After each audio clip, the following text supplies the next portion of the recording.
It looks like my shirt just goes down forever like this, doesn't it? How low does it go? Not very. Anyways, hello everyone!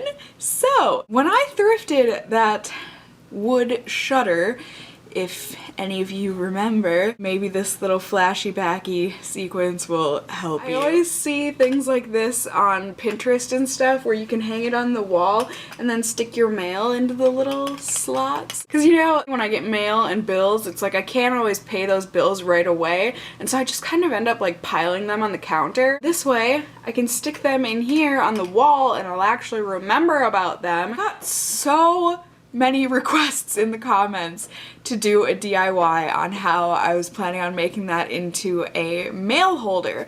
So, because I love you guys and because I'm completely serious when I say give me ideas and or give me feedback, I do listen. So I put together a little DIY. I guess I'm just gonna run you through everything. Let's just dive right in, because I don't have much else to say. So,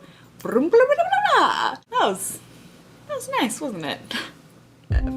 Alright, you guys, to start off, you're obviously going to need a shutter, and then a newspaper, a mat, whatever, to kind of protect the surface that you're working on. A curious cat is optional, but, you know, kind of nice to have around.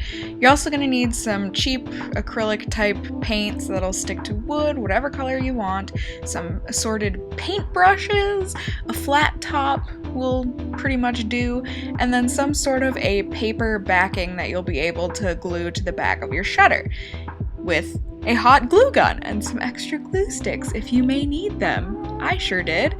And then you're also going to need some sort of sandpaper. I just got this sand block thing from Target because that's all they had. And then also some of these 3M command strips that are Velcro, because those are the ones that I like. So to start off, like I said, you're just going to want to protect whatever surface you're working on with newspaper or whatever. And then you can lay down your shutter and shoo away your cat. But if he's super insistent on staying, you could just keep him entertained with something really awesome like cardboard. At least that's what Galileo likes. And basically, to start off, you're just gonna wanna roughly sand down your shutter. This isn't a super scientific process and doesn't have to be anything professional. It's just something that will help the paint to stick to the wood once you begin painting, which is exactly what we're about to do. So I went with what everyone was saying in the comments when I asked what color to paint this shutter, and I decided on the TARDIS blue. Excuse me if I'm not pronouncing that right. I'm not a Doctor Who person, but I do like that color of blue, and so I'm just kind of mixing up my own color here. Really, you can paint this whatever color you want. It has to be a color that you like and that you will be able to live with. So just mix it up, or you can buy the color straight up, however you want it, and then you're just gonna be able to get to painting once you've got enough of that.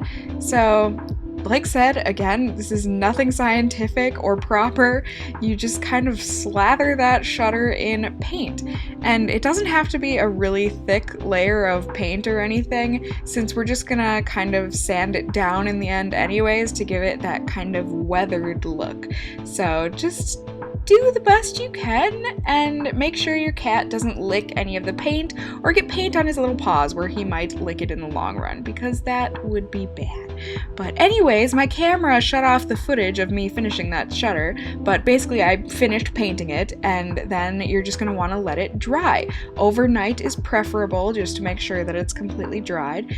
And then, like I told you, you're just going to want to sand it down. This is a very tedious process and will definitely give your arms a workout.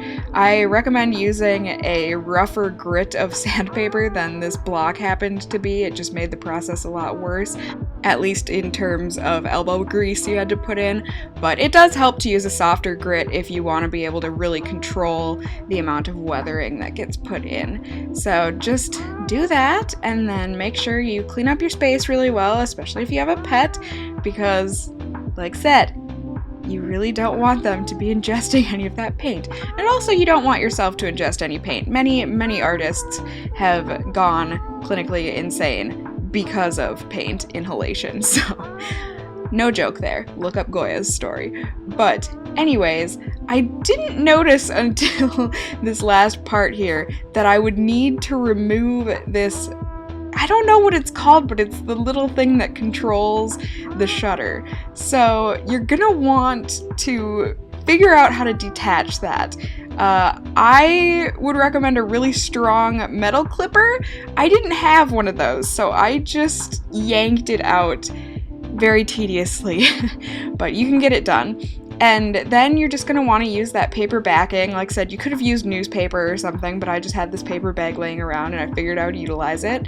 And you're just going to want to measure out what size it should be, I guess. Remember, you can always cut off more, but in this case you really can't add more on, so just go little by little until you get it the right size. You just want those shutters to be covered so that your mail doesn't slip through.